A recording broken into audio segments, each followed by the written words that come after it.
저는 이혼 서류보다 먼저 제 인감 도장이 낯선 서류에 찍혀 있는 걸 보았습니다. 남편의 이름 옆에 제가 모르는 주소와 날짜가 줄줄이 달려 있었습니다. 황혼 이혼이라는 말이 귀를 때리듯 들려왔고 재개발 입주권이라는 단어가 그 밑에서 번쩍거렸습니다.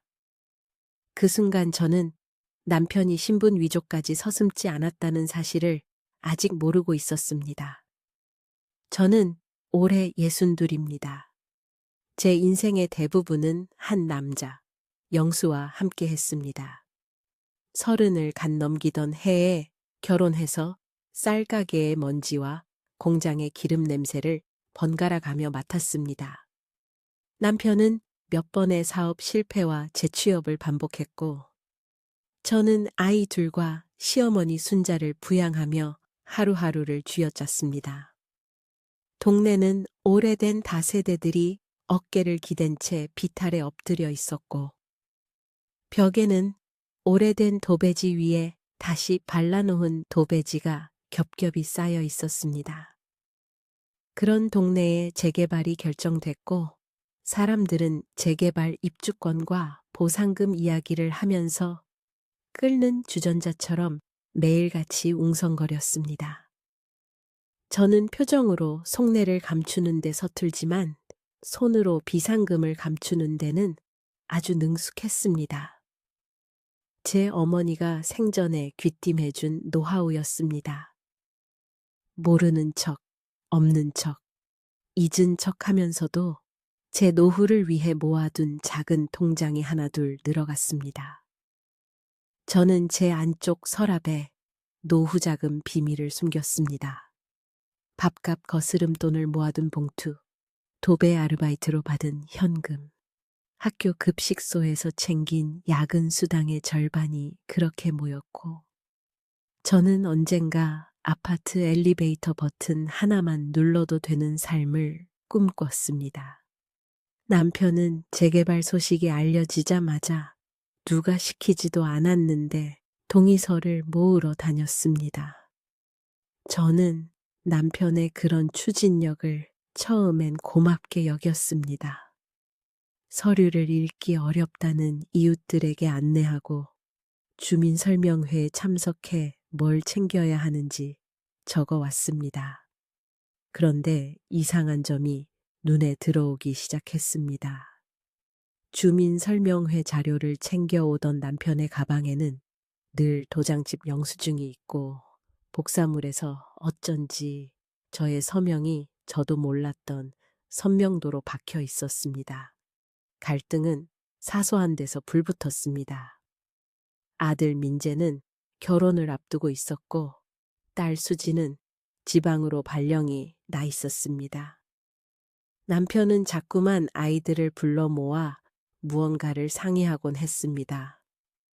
제가 부엌에서 설거지를 하는 사이 방에서는 낮은 목소리가 길게 이어졌습니다. 저는 아무 말도 듣지 못했는데도 이상하게 마음이 시끄러웠습니다. 다음 날이면 꼭 새로운 서류 뭉치가 식탁 위에 올라왔고 거기에는 제 이름으로 위임장이 찍혀 있었습니다. 저는 제 인감 도장이 어디 갔는지 세어보고 또 세어보았습니다.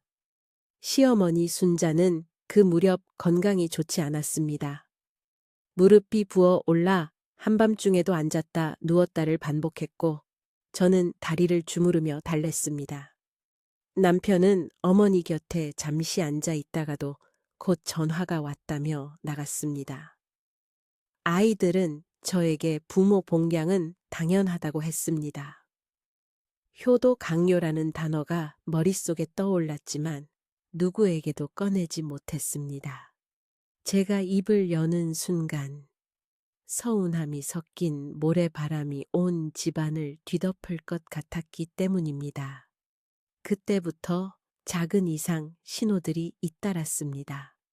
재개발 조합에서 온 우편물이 남편의 이름이 아닌 영삼이라는 이름으로 도착했습니다. 비슷한 사진이 인쇄된 게 아니라 단지 익숙한 필체가 영삼이라는 서명을 하고 있었습니다. 남편 가방에서 나온 낡은 지갑에는 저와 결혼하기 전 발급된 주민등록증이 함께 들어 있었는데 거기엔 동네가 아닌 다른 구의 주소가 적혀 있었습니다. 저는 우편물을 정리해서 서랍에 넣고 흘러나온 서류를 가방에 넣으며 머릿속으로 한 가지 질문을 놓지 않았습니다. 무엇을 숨기고 있는지 바로 묻고 싶었지만 묻는 순간 끝나버릴 여러 관계들이 두려웠습니다. 저는 그 대신 구청과 동사무소를 두루 돌았습니다. 발급받을 수 있는 범위의 각종 증명서들을 떼어냈습니다. 혼인관계증명서, 가족관계증명서, 주민등록등본, 초본. 저는 제 이름 옆에 정확한 배우자의 이름이 적혀 있는지, 주소와 전입 전출 기록이 일치하는지 하나하나 대조했습니다. 종이 위에 제 인생은 가진 것보다 잃은 것이 더 정교하게 기록돼 있다는 생각이 들었습니다. 저는 이웃 정희에게서 뜻밖의 얘기를 들었습니다.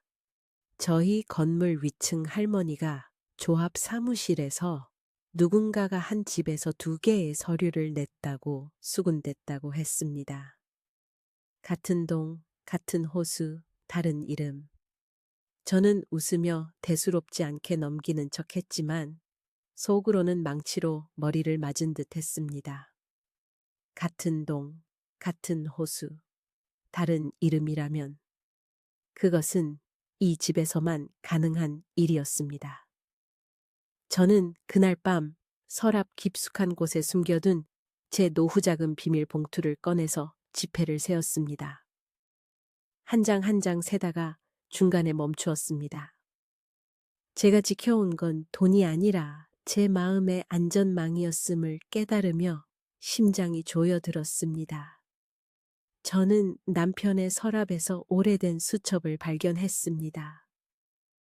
낡은 고무줄로 묶여있던 수첩에는 어딘가에 부동산 사무실 전화번호와 도장집 목록, 그리고 몇 개의 이름이 적혀 있었습니다. 영삼, 영수, 영모. 비슷비슷하지만 다른 이름들. 그러다 한 귀퉁이에 제 이름이 보였습니다. 제 이름 옆엔 낯선 생년월일이 적혀 있었습니다. 그 순간 저는 차갑게 얼었습니다. 제 이름으로 누군가가 태어난 해를 바꾸려 했다면 제 존재를 다른 칸에 옮겨 적으려 했다는 뜻이었습니다. 제 손끝이 떨렸습니다. 저는 서랍을 닫고도 마음을 닫지 못했습니다. 창밖에서 매미가 울었고 달력의 빨간 동그라미가 점점 진하해 보였습니다. 저는 그날 처음으로 제 인생이 남의 필체로 덧칠되고 있다는 기분을 명확히 느꼈습니다. 제 이름이 낯선 생년월일로 덮이고 제 도장이 다른 서류에서 제멋대로 찍히고 제 삶의 경계가 얇은 종이 위에서 잘리고 이어지는 상상이 저를 흔들었습니다. 저는 그 얇은 경계를 당장 확인해야겠다고 마음먹었습니다. 다음 날 저는 제 노후자금 비밀의 일부를 꺼내 작은 바람잡이처럼 주머니에 넣고 집을 나섰습니다. 시청 민원실에서 저는 번호표를 뽑고 한참을 앉아 있었습니다. 전광판의 숫자가 올라갈수록 제 심장도 빨라졌습니다. 서류를 발급받는 동안 제가 들은 말은 어려운 행정 용어들이었지만 귀에는 이상하게 잡음처럼 들렸습니다. 직원은 기계적인 말을 했고 프린터는 성실하게 종이를 토해냈습니다. 저는 그 종이를 들고 창가로 물러나 글자들을 세로로도 가로로도 훑었습니다. 그때 저는 결정적인 단서를 보았습니다. 혼인관계 증명서의 하단에 몇 달 전 날짜로 황혼 이혼이 이미 접수되어 있었습니다. 배우자 칸에는 남편 영수의 이름이 있었고 결혼 해제 일제는 제가 모르는 하늘색 글씨가 찍혀 있었습니다. 제 이름 옆 도장 칸에는 제가 본 적 없는 인감 도장이 선명했습니다. 그 모양은 제 도장을 닮았지만 그렇기에 더 끔찍했습니다. 저는 제 도장을 분명히 장롱 속 함지박 오른쪽 칸에 넣어두었습니다. 그렇다면 이 도장은 어디서 온 걸까? 제 인감 도장 이미지가 스캔되어 남의 손에 건너갔다면 제 인생의 뼈대가 누군가의 컴퓨터 파일에 저장되어 있다는 뜻이었습니다. 저는 종이를 쥔 채 긴 복도를 서성였습니다. 창문 밖으로는 비가 내리고 있었습니다. 제 눈앞에서도 무언가 자꾸 흘러내렸습니다. 제가 무엇을 잃었는지 이제 정확히 알 것 같았습니다. 공들여 모은 저의 노후 자금 비밀만이 아니라 재개발 입주권의 권리, 그리고 제 이름의 고유함이었습니다. 제 손등에서 피가 빠져나가는 느낌이 들었습니다. 도장 하나가 제 인생을 삼켰습니다. 귀에서는 이명이 울렸습니다. 저는 그날 밤 잠을 이루지 못했습니다. 그 뒤로 갈등은 더 깊어졌습니다. 남편은 집에 늦게 들어왔고 아들은 저를 피했습니다. 딸은 통화 연결음만 길게 울리다 꺼져버리기 일쑤였습니다. 시어머니는 저를 붙잡고 옛날 이야기만 반복했습니다. 저는 하루에도 수십 번씩 민원실 종이들을 폈다 접었다 했습니다. 손이 종이 모서리에 베일 때마다 현실감이 되살아났습니다. 저는 제 인생이 조용히 도둑 맞았다는 사실 앞에서 더 이상 조용할 수 없었습니다. 저는 제 노후 자금 비밀을 전부 꺼냈습니다. 통장을 열고 현금을 정리하고 숨겨왔던 봉투들을 한데 모았습니다. 제가 인생을 걸고 모은 돈이 드디어 쓸 곳을 만났습니다. 저는 작은 법률사무소 문을 두드렸습니다. 거기서 저는 그동안 모아둔 서류들을 시간순으로 정리했습니다. 남편의 옛 주민등록증 4본, 조합에서 온 영삼 이름의 우편, 수첩에서 발견한 도장집 목록, 그리고 무엇보다 혼인관계 증명서 하단에 파란 글씨. 사람들은 제게 왜 이 나이에 이런 싸움을 하냐고 묻는 표정을 지었습니다. 저는 마음속에서 매일 같은 답을 되뇌었습니다. 이 나이니까 이제라도 제 이름을 되찾아야 한다고. 며칠 사이에 알게 된 사실들은 제 가슴을 식게 만들었습니다. 남편은 제 인감 도장을 흉내낸 위조 도장을 만들어 서류들을 진행해왔습니다. 신분 위조는 남의 삶을 베껴 쓰는 기술이 아니라 남의 삶을 빼앗는 야금질이라는 것을 그때 알았습니다. 남편은 호적 변동을 교묘히 쪼개 재개발 입주권을 두 곳에서 확보하려 했습니다. 하나는 저희 집으로, 다른 하나는 서류상 분리된 1인 가구로.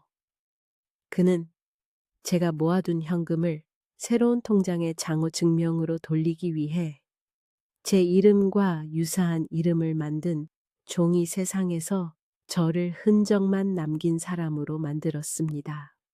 그리고 이제 황혼 이혼을 완결해 저를 법적 공동체에서 떼어내려 했습니다. 충격은 컸지만 저는 거기서 멈추지 않았습니다. 살아온 세월은 제 어깨를 짓눌렀지만 제 목소리를 주저앉히지는 못했습니다. 저는 조합 사무실에 찾아가 문서들의 사본을 요청했습니다. 제 이름으로 제출된 위임장과 동일한 서명이 다른 이름 옆에도 반복되어 있었습니다. 필체 감정이 필요하다는 조언을 받아 전문가에게 의뢰했고 결과는 제 추측을 뒷받침했습니다. 남편의 필체가 곳곳에 묻어나 있었고 일부 서류의 서명은 명백히 동일한 손에서 나온 패턴을 보였습니다. 아이들은 제게 더 강하게 무언가를 요구하기 시작했습니다. 부모님이 편히 살려면 조용히 넘어가는 게 좋다는 식의 압박이 이어졌습니다. 저는 집안 어른을 모시는 일이 미덕이었음을 압니다. 하지만 효도 강요라는 단어가 제 귀에서 부딪히며 톱니처럼 갈리는 소리를 내는 것도 분명히 느꼈습니다. 효도는 강요되는 순간 고통이 되고 빚으로 굳어버립니다. 저는 시어머니 무릎에 파스를 붙이며 제 마음속 무게를 조용히 재보았습니다. 저는 어머니를 모시는 일이 제 상처를 덮어줄 거라고 기대하지 않았습니다. 다만 어머니의 고단한 숨 사이로 제 숨을 맞췄습니다. 어머니가 잠이 들 때마다 저는 당한 일을 기록했습니다. 저는 서랍 속 노트에 날짜와 사건을 적고 관련 자료를 파일철에 꽂았습니다. 저를 지키는 무기는 단단한 증거뿐이라는 것을 알았기 때문입니다. 시간은 저를 시험하듯 더디게 흘렀습니다. 재개발 구역은 임시 울타리로 둘러싸였고 안내판은 점점 더 촘촘해졌습니다. 떠나야 하는 집이 더 정겹다는 건 잔혹한 진실이었습니다. 창틀을 닦다가 떨어진 먼지 속에서는 아이들이 어렸을 때 모래놀이를 하고 남긴 돌멩이가 나왔습니다. 오래전 여름 전기세를 아끼겠다고 선풍기 2대로 버티던 밤의 열기와 겨울 새벽 마당을 쓸며 손끝이 얼어붙던 감각까지도 그 먼지 속에서 다시 피어났습니다. 저는 절박했습니다. 뒤늦게 남편의 손길이 닿는 곳들이 그대로 증거가 될 수 있음을 깨달았습니다. 도장집 주인의 작은 메모, 복사기에 남아있던 원본의 자국, 조합 게시판에 붙은 공지의 날짜와 각주, 분양 신청서에 기재된 서명 순서. 모든 것이 의심의 실마리로 이어졌습니다. 저는 제게 남아있는 체력과 시간을 아꼈습니다. 아침에 눈을 뜨면 오늘 해야 하는 일 목록을 작성하고 저녁이면 그 옆에 결과를 적었습니다. 작은 승부가 쌓이면 큰 싸움에서도 버틸 수 있었습니다. 그리고 마침내 사건의 실체가 반 이상 드러났습니다. 황혼 이혼이 이미 접수되어 있었고 그 서류에는 제 인감 도장이 아닌 위조 도장이 찍혀 있었습니다. 남편은 2개의 이름을 운용해 재개발 입주권을 둘로 나누려 했습니다. 하나는 실제의 우리 집, 다른 하나는 신분 위조로 만들어낸 분리 가구였습니다. 어제까지의 남편은 제 곁의 배우자였지만 오늘부터는 제 이름을 훔친 타인이었습니다. 저는 그 순간 제 노후자금 비밀이 그들의 설계도 위에서 장호 증명이라는 네모난 칸으로만 취급되고 있었음을 자각했습니다. 그들은 제 마음의 쿠션을 숫자로 만들고 제 세월을 콤마로 잘라 서류 칸을 채웠습니다. 저는 흔들리지 않기 위해 제 주변을 정돈했습니다. 노트를 새로 펴고 종이를 정갈하게 나눴습니다. 저는 변호사와 함께 서류를 제출했고 조합과 구청, 경찰서를 오가며 제 서류의 정당성을 주장했습니다. 처음엔 생소한 절차에 좌절하기도 했습니다. 어떤 날은 복도 끝에서 자세를 잃고 벽에 기대 한참을 서 있기도 했습니다. 그러나 그때마다 저는 시어머니와 제 아이들의 얼굴을 떠올렸습니다. 이 싸움의 끝에 남을 얼굴이 누구의 것인지 묻는 질문이 저를 버티게 했습니다. 몇 주 뒤 상황은 전환점을 맞았습니다. 위조 흔적이 다수 확인됐고 관련죄에 대한 조사가 시작되었습니다. 남편의 휴대전화에서 발견된 메모와 통화 기록, 도장집 카드 결제 내역, 조합 제출 날짜의 연쇄성. 퍼즐은 천천히 그러나 명확하게 맞춰졌습니다. 저는 긴장했지만 흔들리지 않으려 애썼습니다. 사건의 본격적인 진행 앞에서 제가 할 일은 진술과 제출뿐이었습니다. 저는 매 단계마다 정확한 날짜와 근거 자료를 제시했고 그 덕분에 제 주장의 신빙성은 견고해졌습니다. 남편은 뜻밖에도 조용해졌습니다. 그럴수록 저는 그의 침묵을 새로운 신호로 받아들였습니다. 아이들은 더 이상 저에게 압박을 가하지 못했습니다. 사건이 공론화되자 그들의 메시지는 짧아졌습니다. 저는 아이들이 두려워하는 것이 아버지의 처벌인지 자신들의 기댈 언덕이 사라지는 것인지 판단하지 않았습니다. 판단은 법이 할 일이었고 저에게는 제 이름을 되찾는 일이 먼저였습니다. 끝은 조용히 왔습니다. 위조된 이혼 접수는 무효가 되었고 서류상으로도 저는 여전히 배우자였습니다. 그러나 그 사실이 가져다 준 안도감은 크지 않았습니다. 서류 위의 결속보다 더 중요한 것은 마음의 끈이 언제 끊어졌는가였기 때문입니다. 재개발 입주권은 법적 분쟁 끝에 공정하게 재조정되었고 위법하게 분리된 가구 신청은 취소됐습니다. 남편은 관련 법 위반에 대한 책임을 지게 되었습니다. 저는 제 노후자금 비밀을 다시 봉투에 넣으며 한숨을 길게 내쉬었습니다. 그 돈은 저를 구했고 또한 제 외로움을 증명했습니다. 저는 지금 낡은 집을 정리하며 마지막 겨울을 보내고 있습니다. 시어머니 순자는 실버타운으로 옮기기로 했고 저는 매주 찾아뵙기로 마음먹었습니다. 아이들과는 천천히 다시 말을 섞고 있습니다. 그 과정에서 저는 저 자신을 향해 약속했습니다. 다음번에 누군가가 제 인생을 대신 적으려 한다면 그 손에서 펜을 뺏을 것이라고. 재개발로 동네는 사라지겠지만 저는 사라지지 않을 것이라고. 제 이름의 무게를 남의 편의에 빌려주지 않겠다고. 저는 이제 압니다. 가정이라는 단어가 때로는 사랑의 집이고 때로는 서류의 감옥이 될 수 있다는 것을. 효도 강요가 진짜 효도를 죽이고 신분 위조가 남의 인생을 흠집내며 황혼 이혼이 누군가의 말 한마디로만 굴러가지 않는다는 사실을. 노후자금 비밀이 죄도 아니고 부끄러움도 아니라는 것도요. 저는 제 돈보다 제 마음을 지키기 위해 싸웠습니다.